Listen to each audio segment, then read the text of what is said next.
Thanks for joining us today. My name's Jasmine. I'm the Foster Care Connection Specialist at Fostering Connections.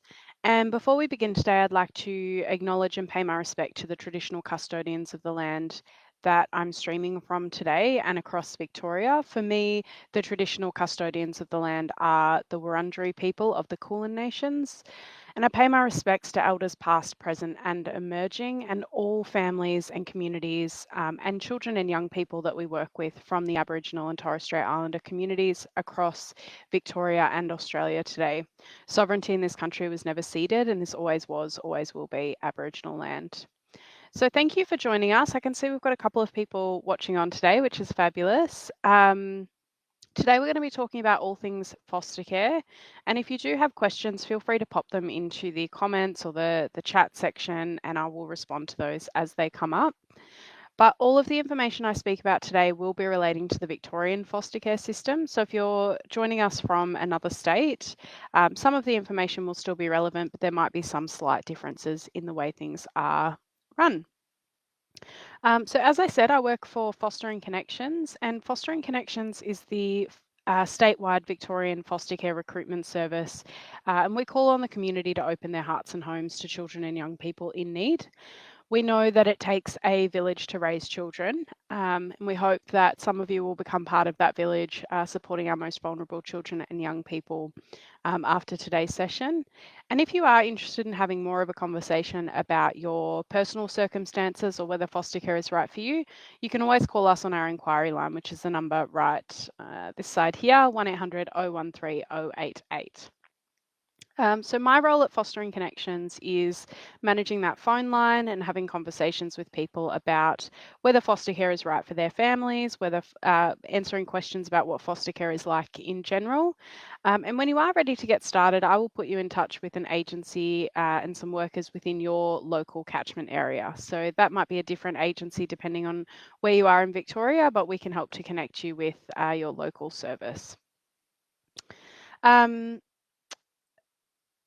The other information that we provide is around support and guiding you through that process. So I myself am a foster care assessor and trainer, so I can walk you through step by step what that process looks like in terms of how to get started as a foster carer and what the process is towards registration. And I'll come back to that a little bit in a moment and talk about what those steps are.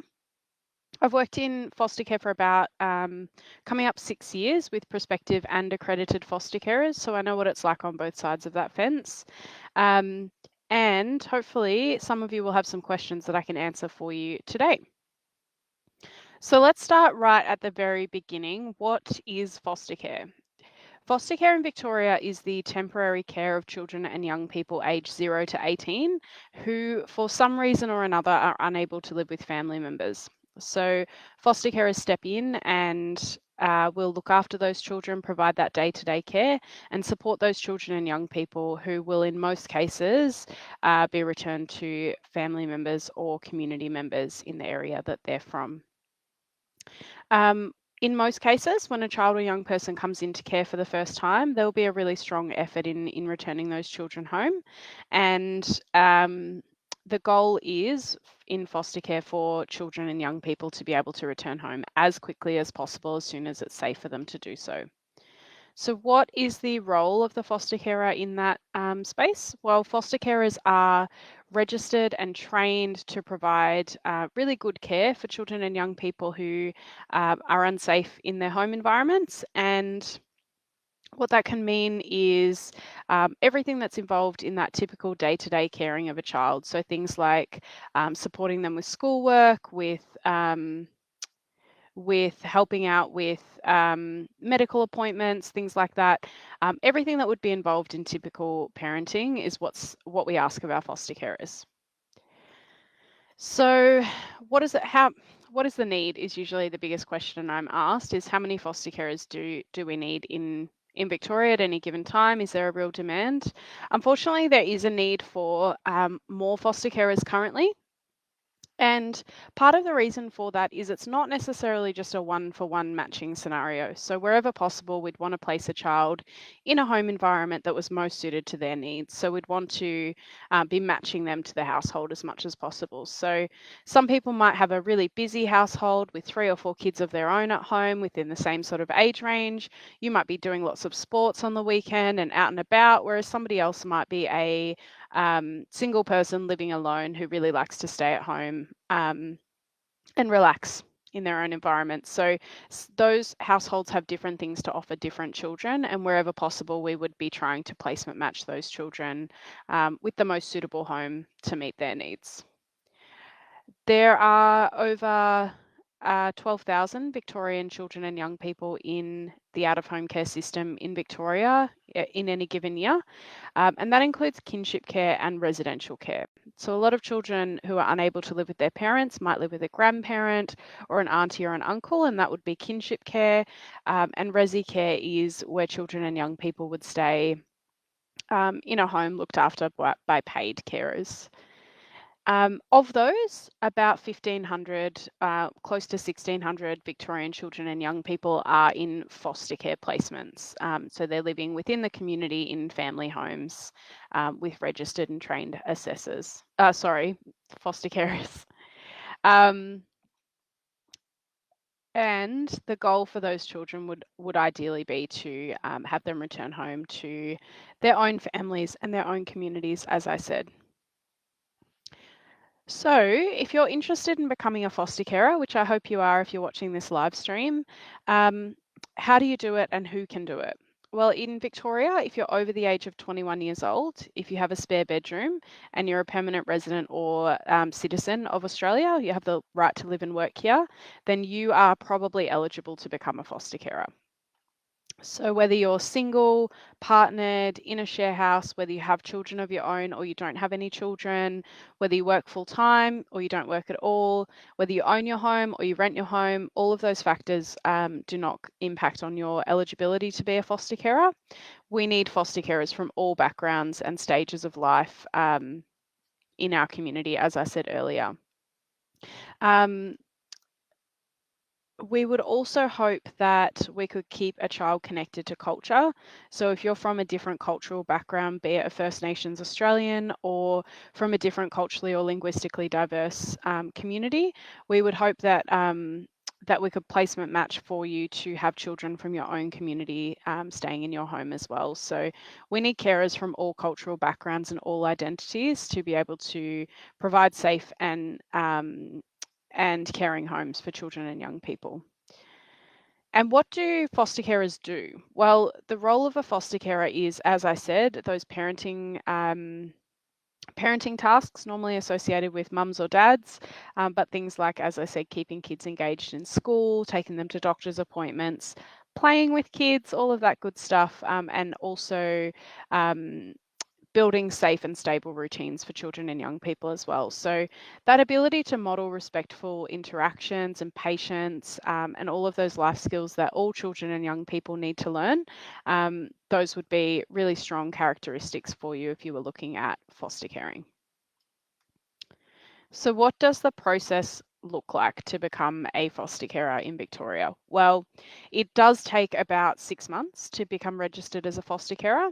And in that time, it will start with a initial phone call. So as I said, we'll ask those questions early on about your age, whether you have a spare bedroom and things like that, and really just get to know you in that early stage and make sure that you are eligible. So once you've had that first initial phone call, usually a worker will come out to your home and have a look at your home environment and make sure that there's no safety concerns or danger areas in your home. So they'll make sure they're looking at things like if you've got a pool, if it has a fence, or even if you've got dams or things on the property, they'll take a look at that stage. And again, just really getting to know you in those early stages. So finding out a bit more about what your family is interested in, what type of care you might be able to provide for children and young people. And really, as I said, getting to know you a little bit more in that early stage. Then you'll complete some training, and that training is the same for all Victorian foster carers, depending on whether you go through an Aboriginal community controlled organisation or a mainstream community service organisation. And that training is usually about 8 modules, and that covers off things like why children come into care in the first instance. It follows the stories of some young people who've been in foster care and what good foster care looks like for them. And it goes through all of the things like letting go at the end of a placement. I hear that a lot, that people ask, I think I'd love to be a foster carer, but I don't know if I could say goodbye. We provide training for all of those things, and there's lots of support for foster carers in moving through each of the stages of both your foster care assessment and a placement once that starts. After the training, we'll send you some paperwork. So it probably comes as no surprise that we do things like police checks and working with children checks, but other things like making sure that your health is relatively stable and that there's no concerns around that. We don't want to add any extra stress to your own family life. Other paperwork and checks at that stage, and then it will go through to an assessment, which is usually 4 conversations in your home, looking at who you are, what you've been through in your life, and the skills that you bring to foster care as well. And then once all of that's done, that will comprise a big report that will move through to a panel, and that panel will make a decision as to whether you're registered for foster caring or not. But along every step of that way, if there's any reason that you might not be suitable for fostering, or if you change your mind yourself, you can opt out of that process. So it is designed to be step by step as you learn more about foster care and as we learn more about you and what skills and strengths you'll bring to the table as well. So as I said, that process can take about 6 months. And through that process, we'd also be looking at the type of care you might be able to provide. So what do I mean by that? In Victoria, we would consider there to be 4 types of care, and they range from respite care, which is usually 1 weekend a month, just to help out another family who might need a break. They might have health issues or concerns in their family that they might need to deal with. They might be going away and unable to take the child with them.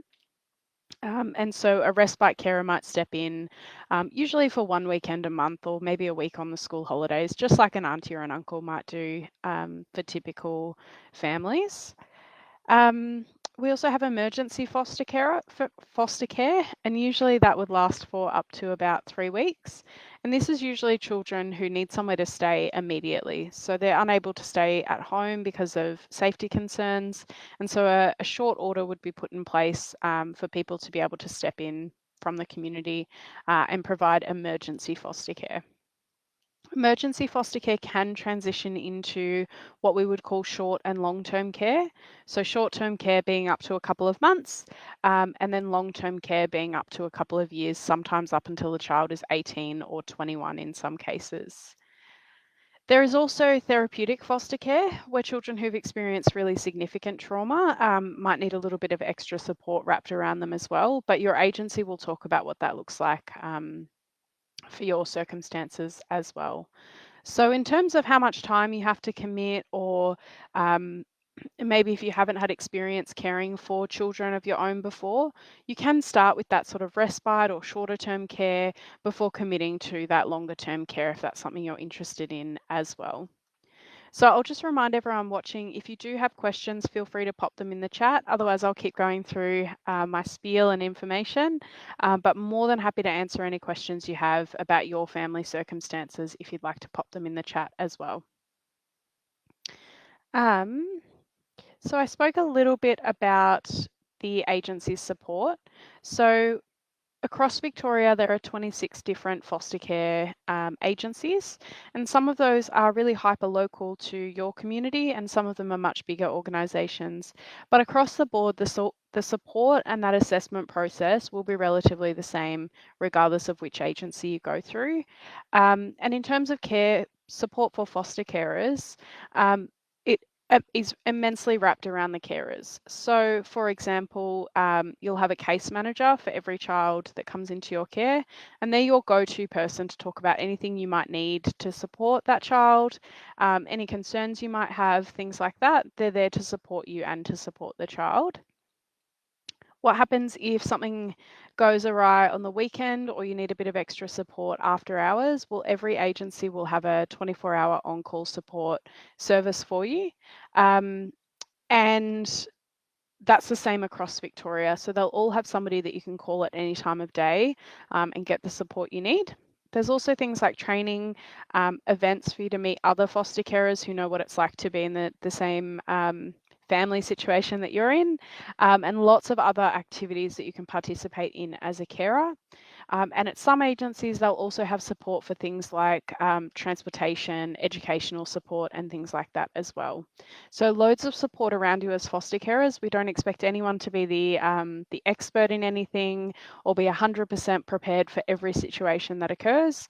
You have dedicated and professional support workers there to help you. So, Maddie, you've asked a question in the chat. So, how long after becoming a foster carer will you get a call to care for a child? Will you have to wait or can it be the next day? Great question. Similar to how long's a piece of string? So if you have signed up to provide care for a really wide range of ages, so maybe your house is suitable for 0 to 18-year-olds, maybe you don't have to to take time off work or things like that, you might, in all honesty, get a call the next day after you're accredited as a carer. If you're a bit more specific in what you're able to offer, and that is absolutely okay if that's the case, so maybe you're only able to care for teenagers but only girls because maybe you've got young people at home already who are also girls, or if you're signing up to care for very specific ages or genders or things like that, or if your household has specific dynamics that need to be taken into account. So for example, if you've got a family holiday coming up or things like that, you probably won't get a call the next day. But absolutely, if a placement comes through that matches what you're able to offer, you may get a call the next day or you may have to wait a little while. It really just does depend. But it's worth having that conversation with your agency once you get started in that process. Thanks for the question, Maddie. So, as I said, different placements can last for different lengths of time. So, some children and young people will need care just for a couple of nights while other things get stabilised. Other children will stay in foster care until they're 18, or as I said earlier, up to 21 in some cases. So, when you first take on a placement, so say you've been registered and you get a call the next day, it might just be for that initial 3-week placement, or it might even just be for a weekend while things get settled. But these are children and these are families we're talking about, so it's not always as black and white or as tick boxy as that. And sometimes circumstances can change. So you might agree to take on an emergency placement, and that child might need care ongoing for a longer basis. And over time, it might become clear that that child might need to stay in one stable home until they're old enough to be independent. And so you as the foster carer might be asked if you're able to manage that. It will always be a question and it will always be a conversation that you will participate in as the caregiver. So you always have the right to say no. Sometimes things get busy in our lives, sometimes we have other stresses going on, and sometimes it's just not the right fit for us and our families at that time, and that's okay. So it will always be a conversation about what you're able to provide for each child and young person that requires care. So I hope that's clear. Excuse me. So there's some questions that come up quite often on our phone line, pretty similar questions across the week, I would say, usually. A lot of carers or people in the community will ask me, how does foster care fit in around work? And it's a good idea to start having conversations with people around you in terms of support. So if you've got a partner and maybe you both work at home a couple of days a week, or maybe one of you stays at home full time, or if you've got a nana or a sister or somebody around you that's able to help with childcare, that might be part of that conversation. But there are, of course, times during the day where foster carers might need to leave work, just as any parent would, to pick up a child from school or attend a medical appointment or look after someone while they're sick. So you can absolutely become a foster carer if you work full-time or part-time. There are some children that might need a full-time stay-at-home carer. So babies or children under 5, we would try to place them with a carer who's able to be available one-on-one with them during the days. But you can talk to your agency about your own circumstances and what you can commit to, right? So if you would be open to caring for all age ranges of children and all needs, then perhaps you could talk to your agency about things like managing childcare or transportation or things like that. People often say to me that they don't think they could be a foster carer because they're single, and that's absolutely false. We have foster carers. We have many amazing foster carers who are single carers, some with children, some without, and that's absolutely not a factor in terms of whether you can become a foster carer. Um, if you've got a partner, that can be great in helping out with some of the load, just as any parent would. But single people can also provide really great one-on-one care for some young people as well. So it just depends on the needs of the child, as I said earlier.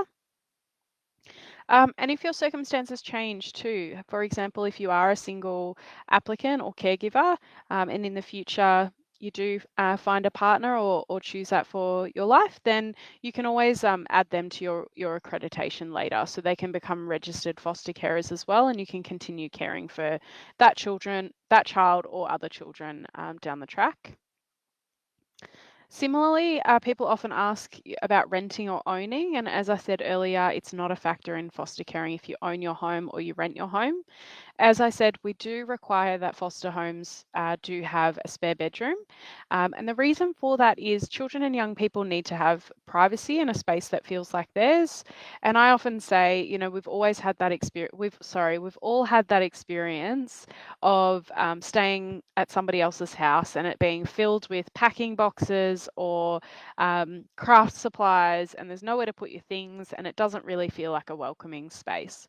So we would hope that all children in foster care felt like the bedroom that they were staying in was their own private space, and that's really important for children and young people to have in foster care.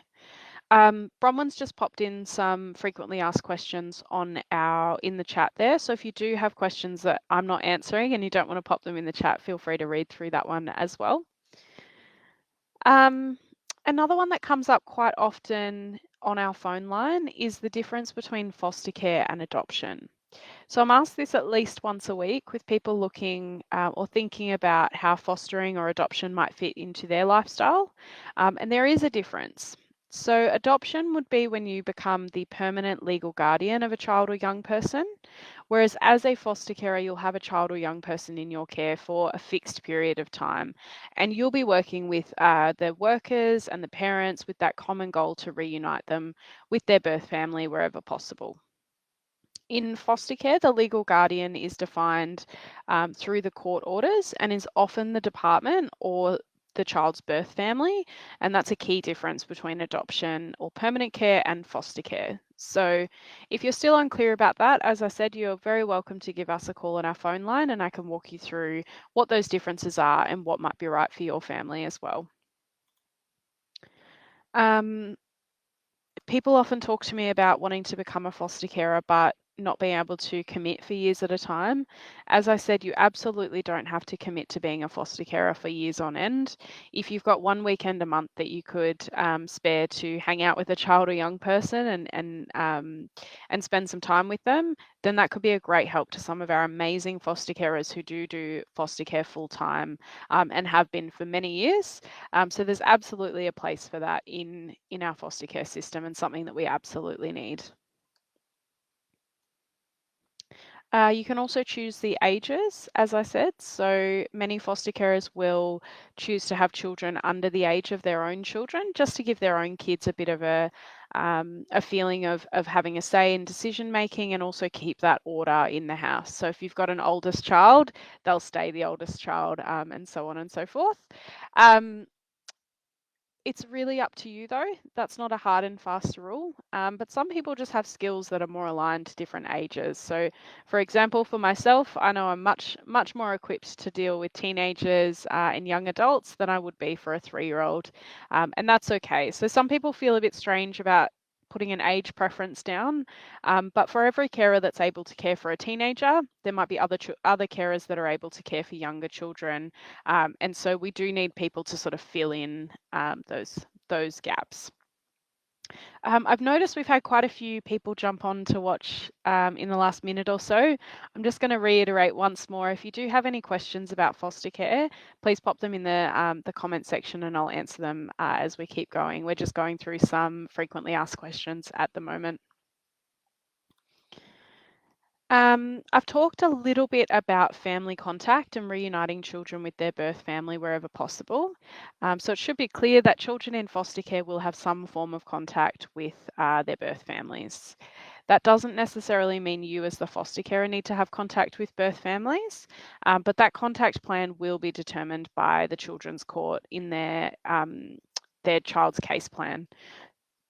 So for some children and young people, that might be daily contact with mum. It might be fortnightly contact with mum, dad, and grandparents, or it might be a combination of all different levels of contact for different members of their family.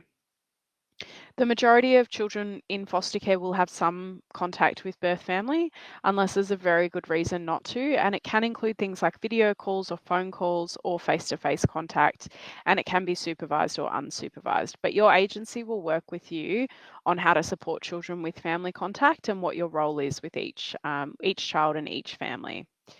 And we know that most children do enjoy spending time with their family, and it's an important way to keep in touch with their culture and their communities.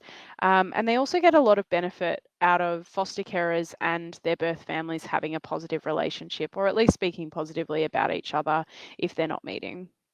And that's especially true for Aboriginal children to have contact with their families and their culture as well, especially when they're placed with non-Aboriginal foster carers. So if you're a non-Aboriginal foster carer, you'll be asked to complete some extra training and learn more about that connection to community, family, and culture for First Nations kids, and how to help build that sense of belonging and cultural identity for children in care.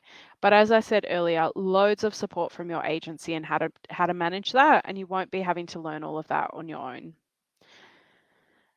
Um, I'm often asked about the financial reimbursement for foster carers, and I think this is an increasing topic on our phone lines and people asking about it.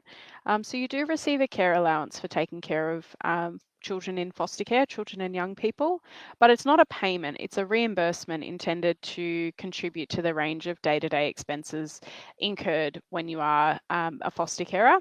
So things like food, clothing, personal items, pocket money, medical expenses, and things like that.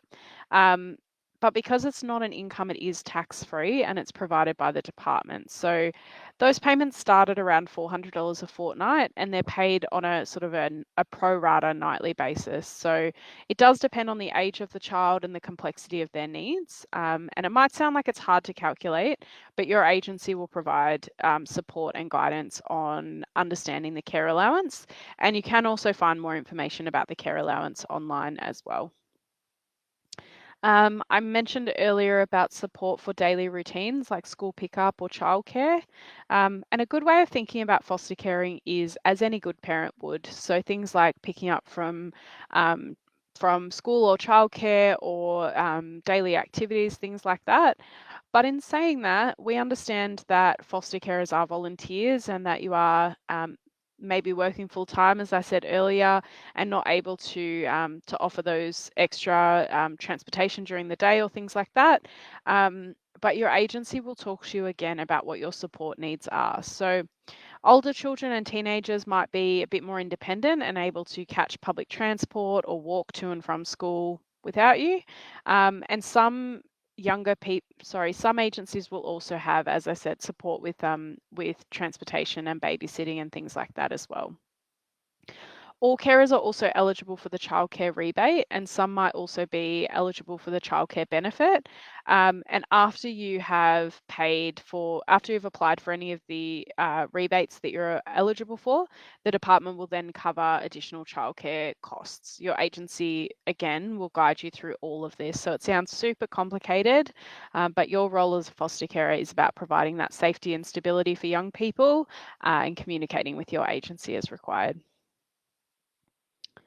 I can't see any more questions popping into the chat, but as I said, if you do have any, please feel free to ask them now, or you can give us a call on 1800 013 088, the number behind me there.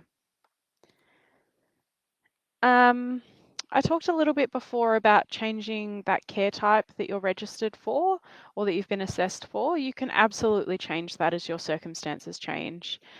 So a lot of people will start, as I said, with that respite care, learn a little bit more about what it's like to care for a child who's not your own. And settle into the routine of caring, and then they might take on longer placements down the track, or a respite placement might be in need of a long-term full-time caregiver. So sometimes carers will be approached to take on the same child for longer if it's a good fit.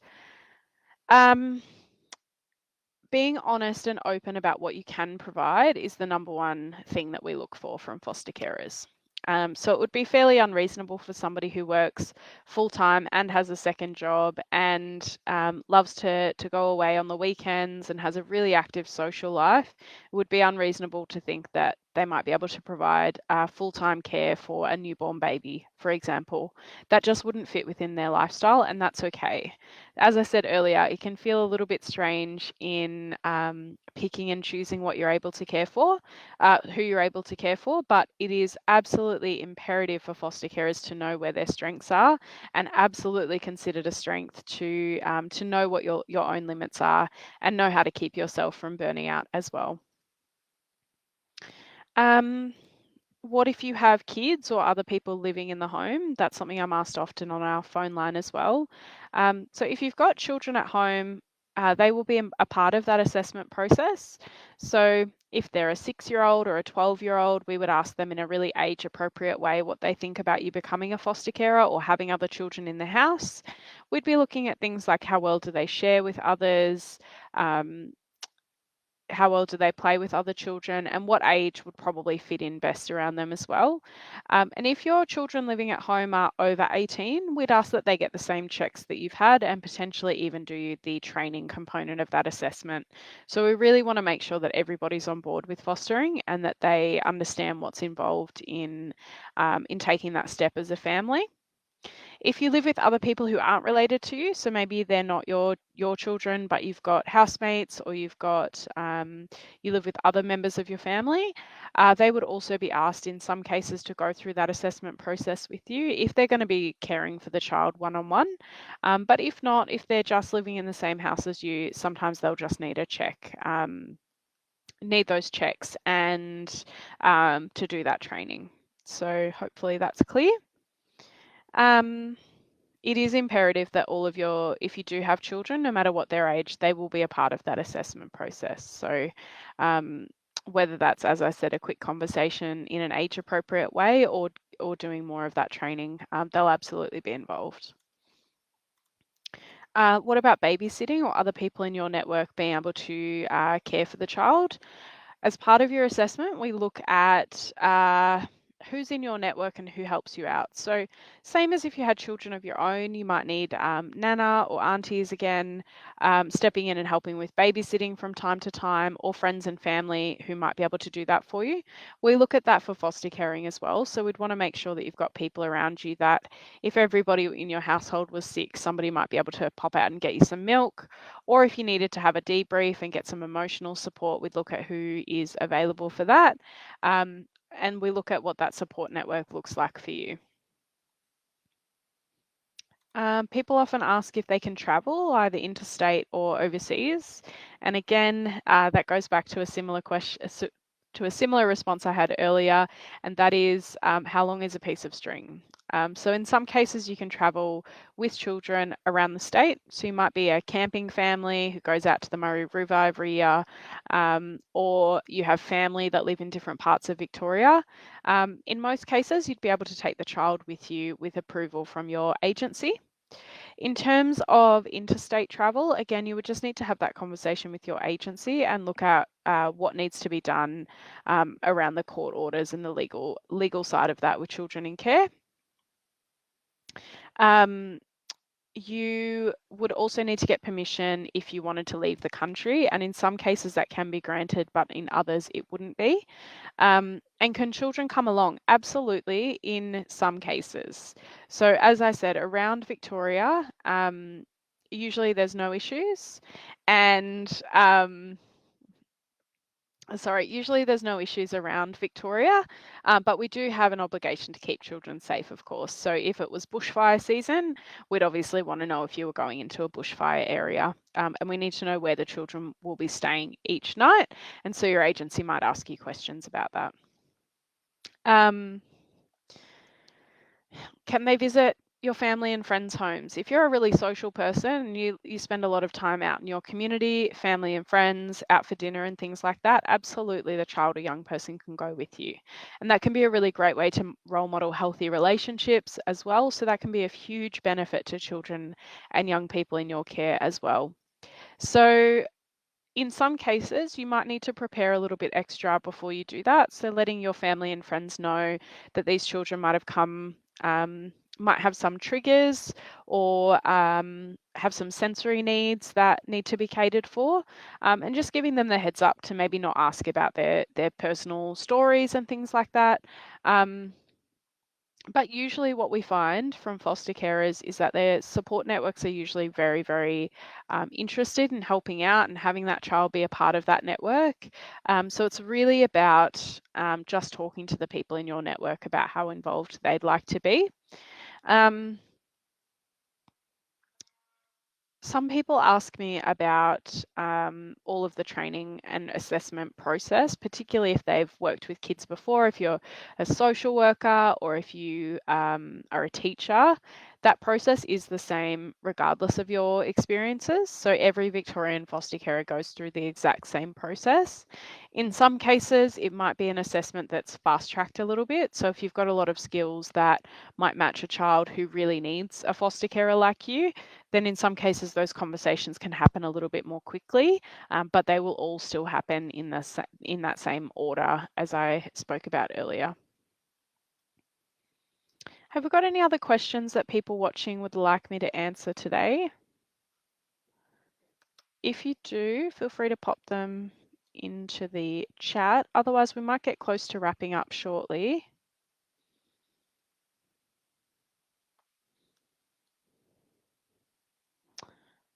Oh, sorry. I see there are some questions in the chat. I do apologize. I've been asking that repeatedly and I didn't see those come through. Oh, Rachel, so I have answered the question about family holidays, so I hope that helps. And Maddie, your second Maddie on the screen today, that's fabulous. I have a disability, can I still become a foster carer? Absolutely. Having a disability or having additional health, having had health concerns or issues in the past won't exclude you from becoming a foster carer at all. So we would look at how that disability affects your day-to-day life and how it might affect you being able to provide good care. So for example, if you had a disability that affected your mobility, we might not place 1 or 2-year-olds in your house if you weren't able to sort of catch them and get their hands out of all the sticky corners, you know? If you had a disability that affected your sleep, or for some people who might have health concerns like heart issues or migraines, we would again just be looking at what's in place around you for when those health issues flare up. But absolutely not having a disability won't exclude you from becoming a foster carer. I've met wonderful foster carers who might have been hard of hearing or had vision impairments.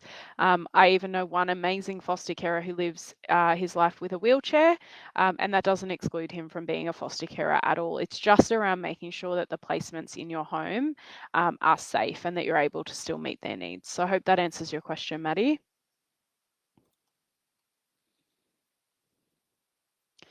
I haven't seen any other questions come through, but turns out I might be missing some, so I hope that's not the case. So before I wrap up today, I just want to talk a little bit about, just recap on what we've talked about. So I ran through who can become a foster carer, and most Victorians are eligible to become foster carers in our community. We talked about the different time commitments. So whether you've got 1 weekend a month or years that you can commit to a child or young person, you are absolutely eligible to foster. Victoria needs foster carers more now than ever.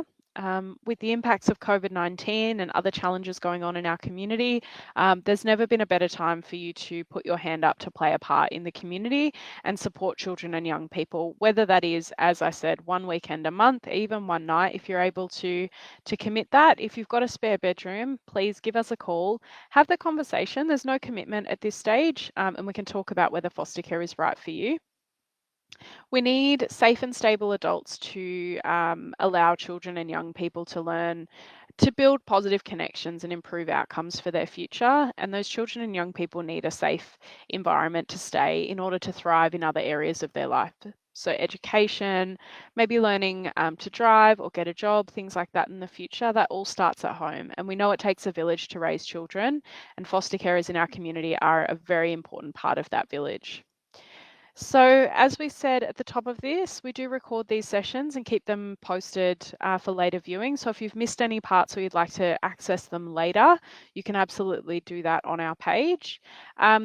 Whether you're at the start of your journey and you still have loads of questions, or if you're ready to be referred to an agency and start that process, you can give us a call on 1800 013 088, or you can visit our website, which is fosteringconnections.com.au. And I think Bronwyn's popped that in the chat earlier on. You can take a look at the resources on our website, lots of different carer stories and frequently asked questions and information. And if you are ready to get started, you can connect with a foster care agency through that website as well. So I'm going to end the live now, but thank you everyone for joining me today and enjoy the rest of your beautiful Wednesday afternoons. Thank you.